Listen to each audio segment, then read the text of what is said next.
Welcome to our defense briefing show. I'm your host Liang Jun. Today, we have some hot topics to discuss. First up, Ukrainian President Volodymyr Zelensky didn't hold back what he called Russian President Vladimir Putin a dumbass for his insensitive comments about missile tests and the ongoing war. Zelensky's remarks come as Putin trivializes the conflict, showcasing the stark contrast in their perspectives.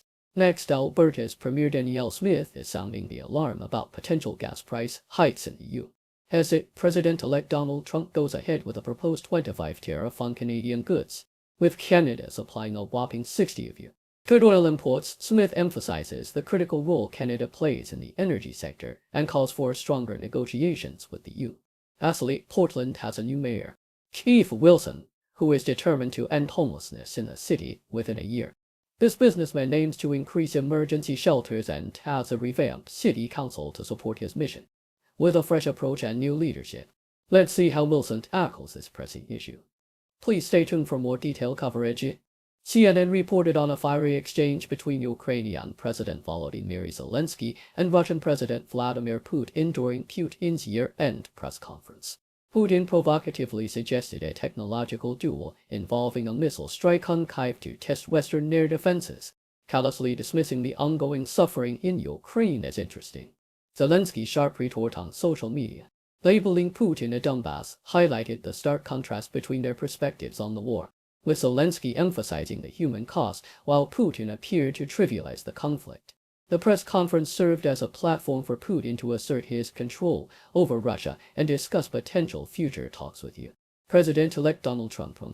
Despite acknowledging recent military setbacks, Associated Press highlighted Alberta Premier Danielle, warning that Americans could face significantly higher gas prices if President-elect Donald Trump imposes a 25% tariff on Canadian goods. Smith explained that Alberta is a crucial supplier of oil to the U.S., providing approximately 25% of American energy needs, with the U.S. consuming around 20 million barrels of oil daily. Smith argued that American refineries would have no choice but to raise gasoline prices by a quarter if tariffs were enacted. She pointed out the importance of Canadian oil over alternatives from countries like Venezuela or Iran, underscoring Canada's role as a reliable ally. The potential tariff threat adds to the uncertainty surrounding Canada relations, especially with Canadian Prime Minister Justin Trudeau, though facing internal pressures. Yahoo US reported that the Nebraska Cornhuskers have made a notable addition to their football team by securing a commitment from wide receiver Nesia Hunter, who previously played for the California Golden Bears. Hunter, a promising redshirt freshman, had an impressive season with 40 receptions for 570 yards and 5 touchdowns, making him a sought-after player in the transfer portal. As a near consensus four-star prospect out of high school, his decision to join Nebraska is seen as a significant boost for the team, particularly in light of recent departures from their wide receiver roster. With Hunter's combination of size and speed, he is expected to make a substantial impact in Nebraska's offensive strategy alongside quarterback Dylan Raiola.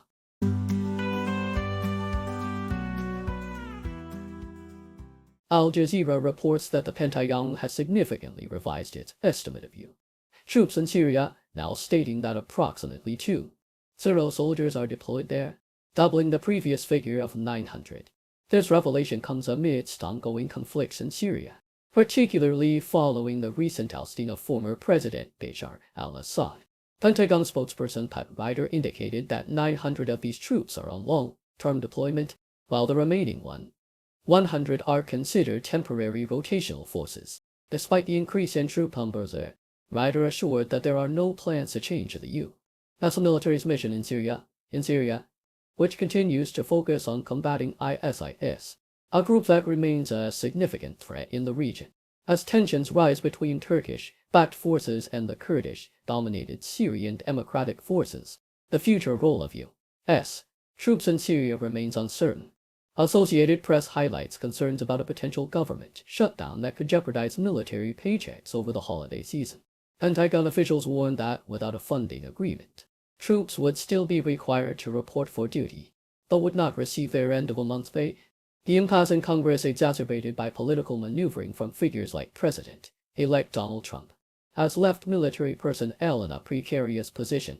他社强调在 shown that not all military members are guaranteed pay, as seen in 2019 when Coast Guard members went without pay for over a month. The Pentagon emphasized that a lapse in funding would cause serious disruptions within the Defense Department and urged congressional leaders to reach a resolution. Associated Press also covers the inauguration of Portland's new mayor, Keith Wilson, who has vowed to tackle the city's homelessness crisis head-on. Wilson, a businessman with no prior political experience, was elected in a city grappling with rising homelessness and public drug use. He aims to eliminate unsheltered homelessness within a year by increasing emergency shelter capacity across the city. The election marked a significant shift in Portland's governance, with a newly expanded city council now comprising 12 members instead of 5, necessitating extensive renovations to the city hall. The mayoral race was highly competitive, reflecting residents' urgent concerns about homelessness. Wilson's election under the new ranked choice voting system, where he received 34 of first-choice votes, signals a desire for change among Portland voters as the city prepares to confront its pressing social issues.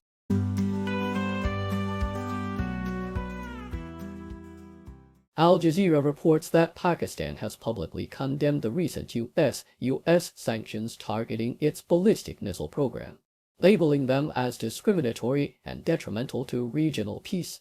The Ministry of Foreign Affairs expressed concerns that these sanctions threaten strategic stability not just in South Asia but beyond. Pakistan's officials questioned the U.S.'s claims regarding the involvement of certain businesses in weapons proliferation, arguing that past sanctions were based on unfounded suspicions rather than concrete evidence. The sanctions specifically freeze U.S. assets of the targeted entities, including the National Development Complex, which is linked to Pakistan's long-range missile development. In light of these developments, the U.S. has raised alarms about Pakistan's advancing missile capabilities, suggesting they could pose a threat to U.S. security interests. Yahoo U.S. highlights the turmoil high school football players face due to the NCAA's transfer portal, which has significantly impacted their recruitment prospects, as college programs increasingly prioritize experienced players from the transfer portal. Many talented high school seniors find themselves without offers, a stark contrast to previous years when they would have already secured commitments from FBS programs. Players like Josh Perry and Dane Tompkins expressed their frustrations and determination to remain hopeful despite the challenges. Perry, who had a standout season, is left with limited options while Tompkins, despite lacking FBS offers, maintains a positive outlook and focuses on working hard to achieve his dreams. The article emphasizes that these young athletes must adapt to a new reality where starting at a lower level may be necessary before they can ascend to their desired positions. CNN discusses Elon Musk's growing influence in the political arena, particularly during a recent Army-Navy football game where he was seen alongside key Republican figures.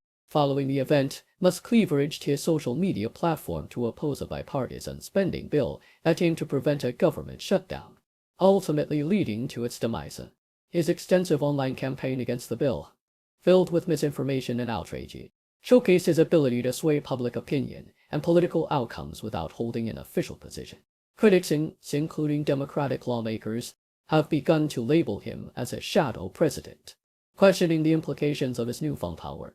Some Republicans even suggested Musk could be considered for the Speaker of the House position, a notion that underscores his significant, albeit unofficial, role in shaping legislative discussions. The article suggests that Musk's involvement in politics could set a precedent for future interactions between business leaders and government, raising both excitement and concern within political circles.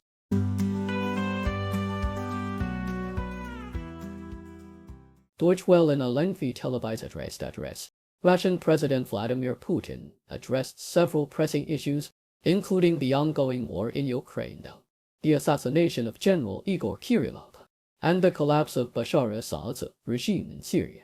Putin expressed a willingness to compromise for a lasting peace in Ukraine, but criticized Kyiv for not reciprocating, asserting that Russia's military is making steady advances in Donetsk. He acknowledged that the initial invasion plan was poorly executed, admitting a lack of preparation, while he dismissed Ukrainian President Volodymyr Zelensky as no longer a legitimate leader. He expressed openness to meeting with U.S. President-elect Donald Trump. On the military front, Putin boasted about Russia's new hypersonic missile capabilities, challenging Western air defenses.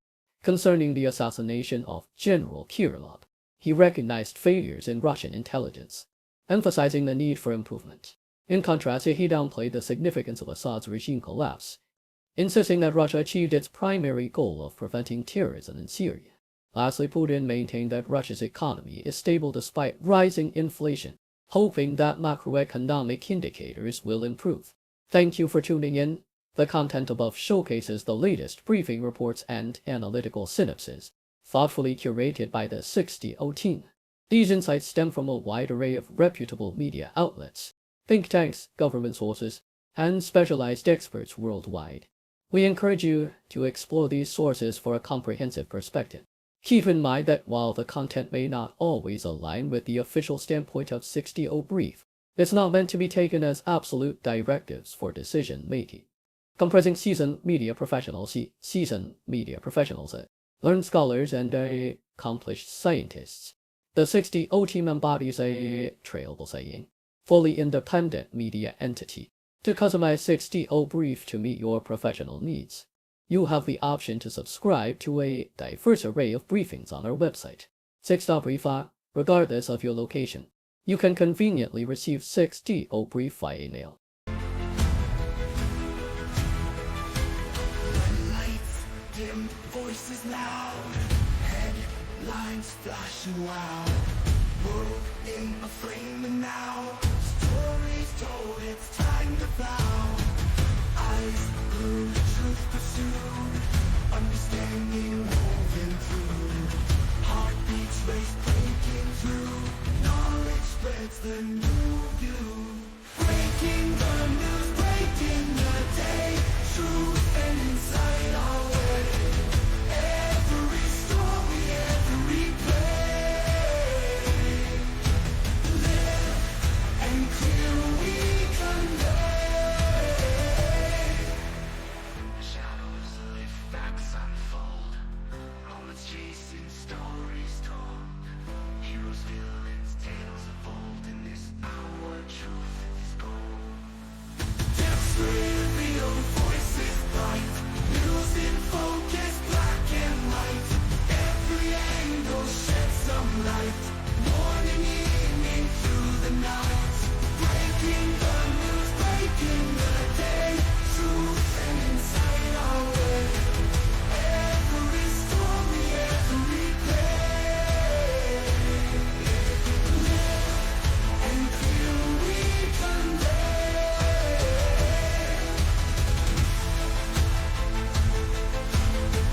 Truth and insight our way. Truth and insight our way.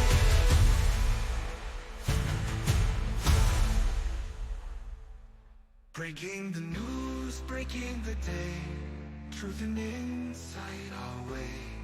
Every story, every play, living clear we convey.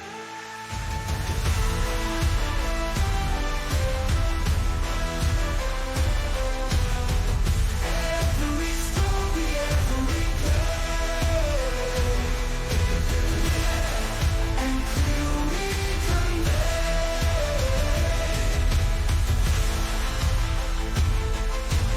Truth and insight our way. Truth and insight our way.